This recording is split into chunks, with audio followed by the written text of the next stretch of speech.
Picture this. It's 1929. A gleaming 6-meter-long beast rolls through the streets of Paris, its 12.8-liter engine rumbling like thunder. Pedestrians stop and stare. This isn't just a car. This is a machine built for royalty, literally. And yet, the kings of Europe refuse to buy it. This is the story of the Bugatti Type 41 Royale, and it's just one of 5 legendary automobiles that defined the most spectacular decade in automotive history. Welcome to the Roaring '20s, an era of jazz, flappers, speakeasies, and most importantly, the birth of the modern automobile. This was the decade when cars stopped being toys for the wealthy and became symbols of freedom, power, and the American dream. By the end of the 1920s, cars consumed 90% of America's petrol, 80% of its rubber, and 75% of its glass. Entire industries exploded overnight. Countries boomed, and the automobile became the single most transformative invention of the century. But the 20s weren't just about practical transportation. Oh no, this was also the golden age of automotive artistry, when legendary engineers and visionaries created machines so beautiful, so powerful, and so audacious that they would be remembered for generations. From Henry Ford's revolutionary assembly line to Ettore Bugatti's masterpieces fit for emperors, these are the 5 most iconic cars of the 1920s, the automobiles that stunned the world. Let's start with the people's champion, the car that changed everything, the Ford Model T. Now, technically, the Model T launched in 1908, but it absolutely dominated the 1920s. And when we say dominated, we mean dominated. By the early years of the decade, over half the registered cars in the entire world were Fords. Let that sink in. One car, half the world's automobiles. Henry Ford had a simple vision: create a car that was affordable, durable, and simple to operate. He wanted to, in his own words, democratize the automobile. Before the Model T, cars were playthings for the wealthy elite. Owning one was like owning a private jet today. But Ford changed that forever. The secret? Innovation on a scale the world had never seen. Ford's 60-acre factory in Highland Park, Michigan, became the first factory in the world to assemble cars on a moving assembly line. This wasn't just a minor improvement. It was a complete revolution in manufacturing. Within 6 months of implementing the assembly line, build time dropped dramatically. And when build time dropped, so did the price. In 1909, a Model T cost $825, roughly equivalent to 18 months' salary for the average American worker. Expensive, but within reach for those who saved.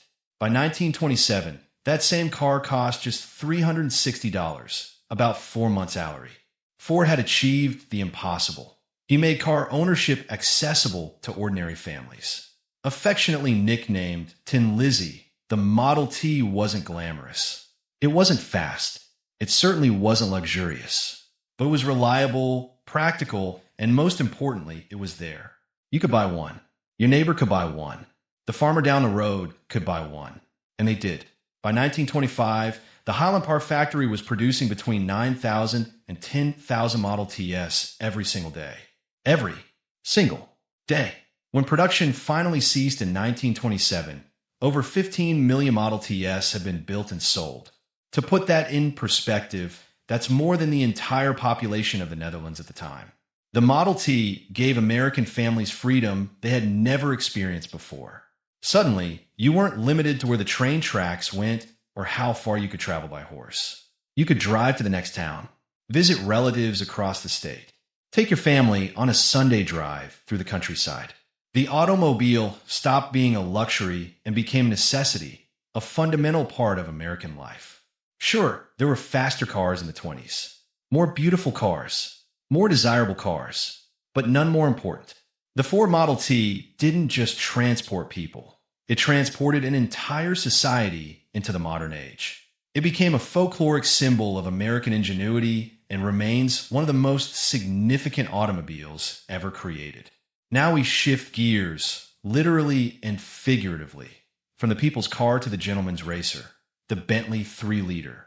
In post-World War I Britain, a man named Walter Owen Bentley, affectionately known as W.O., had a vision. He wanted to create a fast car, a good car, the best in its class. And that's exactly what he did. W.O. Bentley had an interesting path to automotive greatness.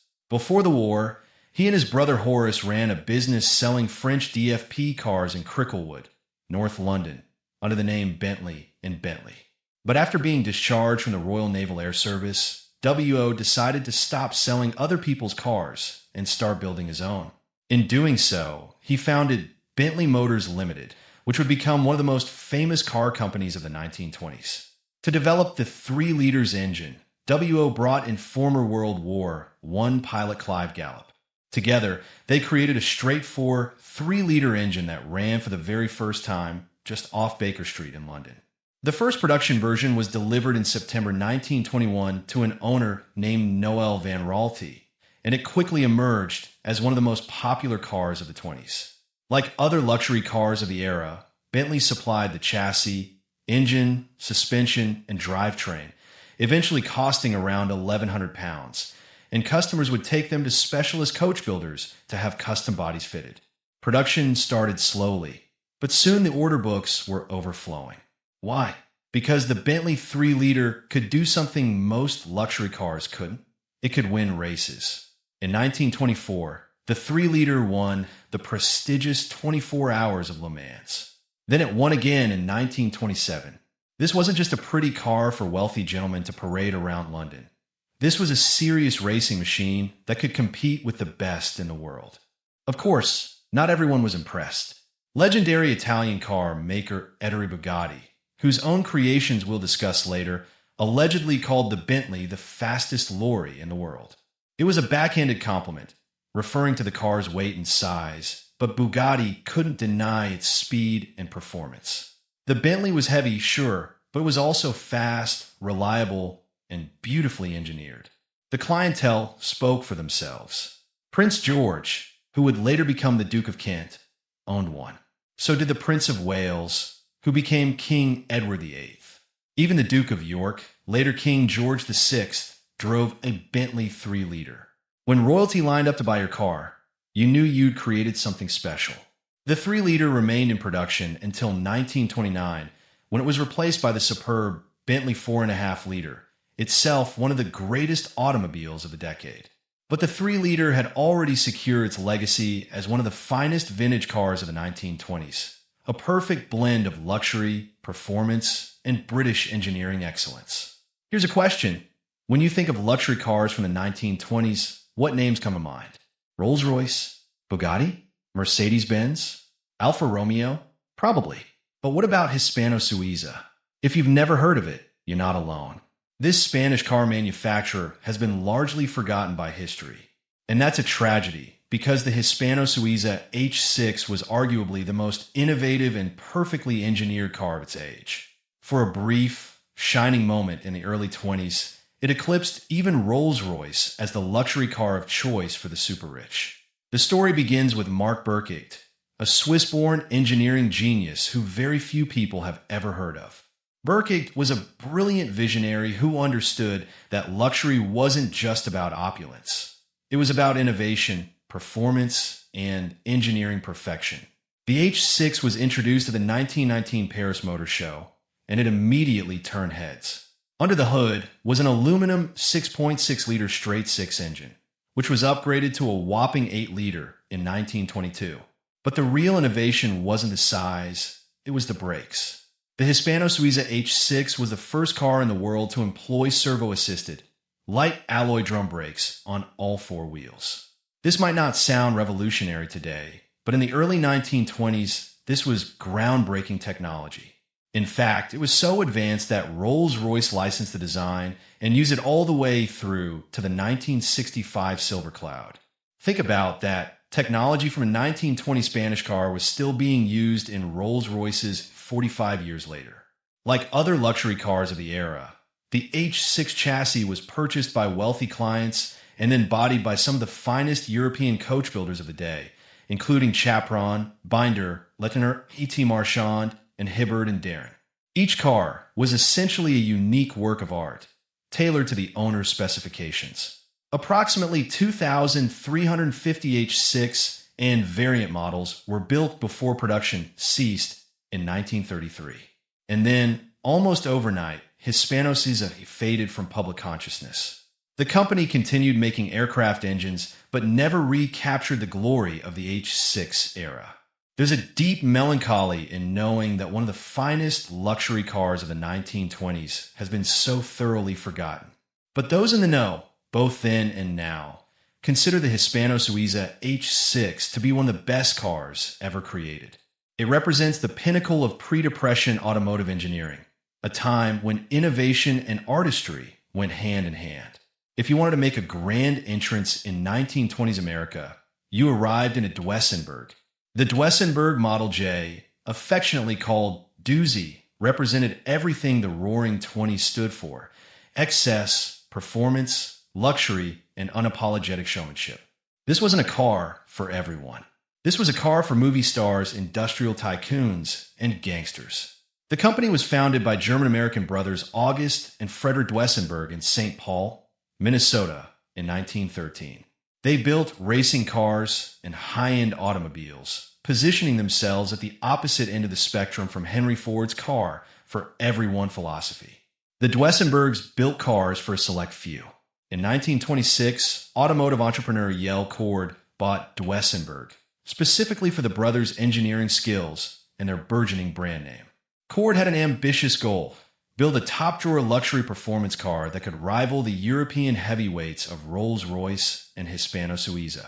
The Model J would be America's answer to European automotive dominance. When the Model J launched to the 1928 New York Car Show, it immediately became one of the most coveted luxury cars in the world. And it wasn't cheap. The bare chassis and running gear alone cost over $9,000.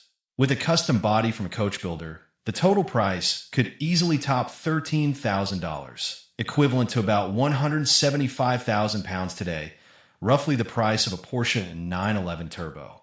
To put that in perspective, remember that a Ford Model T cost well under $400. A Duesenberg cost more than 30 times as much. But you got what you paid for. Under that long, elegant hood sat a 6.9-liter straight-eight engine, producing 265 horsepower. To understand how impressive that was, consider this. The legendary Jaguar E-Type, unveiled 30 years later in 1961, produced the same horsepower. The Duesenberg was decades ahead of its time. The company was so confident in their superiority that their advertising was almost arrogant.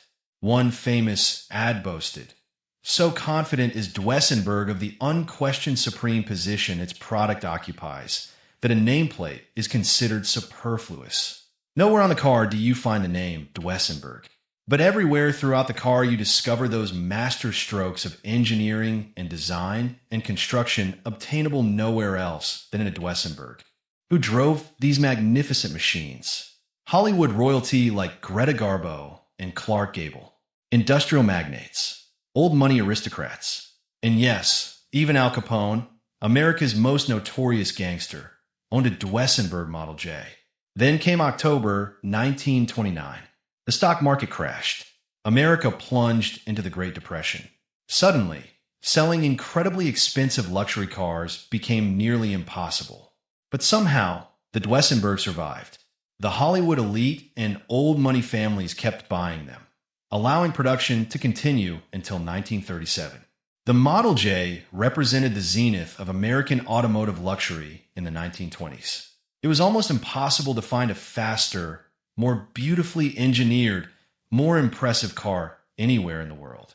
Even today, a well-preserved Model J can fetch millions at auction, a testament to its enduring legacy.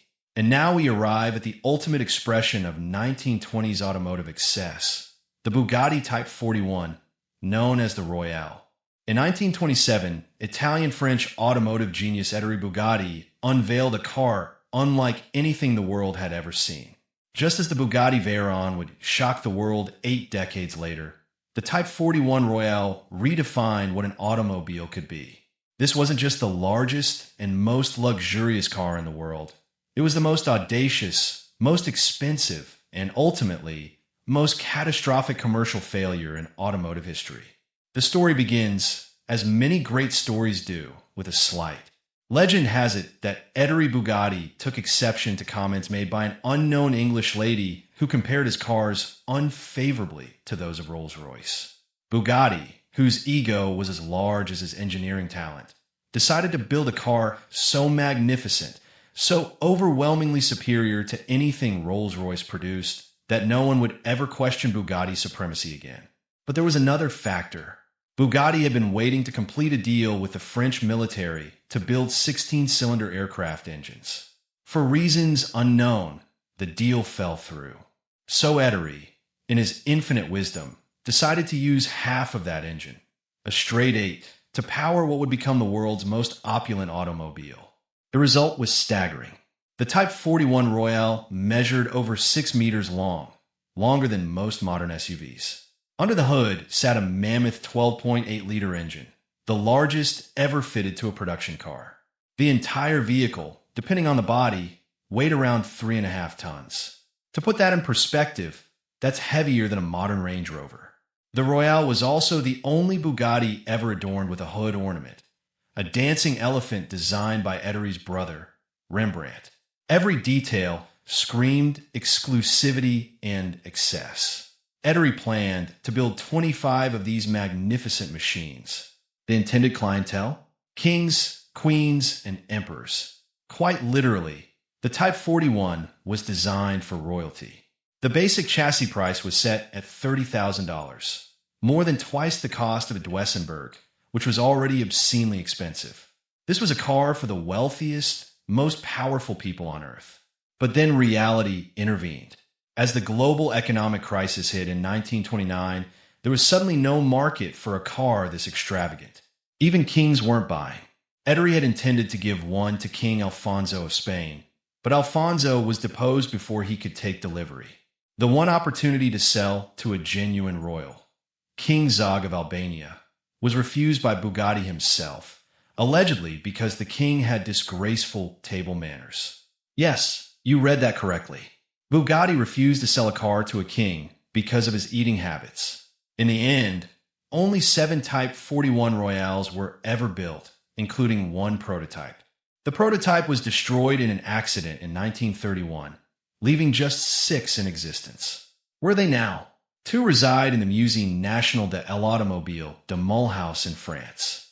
Volkswagen AG, current owners of the Bugatti brand, has 1. Another sits in the Henry Ford Museum in Michigan. The last 2 are in unknown private hands. If one of these cars ever came up for sale, automotive experts believe it would become the most expensive secondhand car ever sold at auction, easily eclipsing the 1962 Ferrari 250 GTO, which sold for over $48 million in 2018. The Bugatti Type 41 Royale was a commercial disaster, but as a statement of ambition, engineering excellence, and pure automotive artistry, it remains unmatched. It was the ultimate expression of the roaring 20s, excessive, beautiful, and ultimately unsustainable. From Henry Ford's revolutionary Model T that put the world on wheels, to the Bugatti Royale built for emperors who never came, the automobiles of the 1920s represent a unique moment in history. This was the decade when cars transitioned from luxury items to necessities, when engineering became art, and when visionaries like Ford, Bentley, Birkig, Duesenberg, and Bugatti pushed the boundaries of what was possible.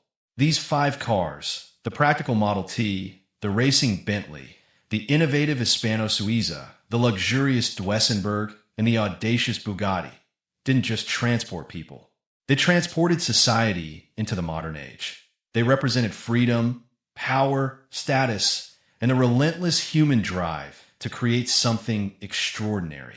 The roaring 20s may have ended with the Great Depression, but the cars from that golden decade remain some of the most beautiful, innovative, and significant automobiles ever made. They stunned the world then, and they continue to captivate us nearly a century later.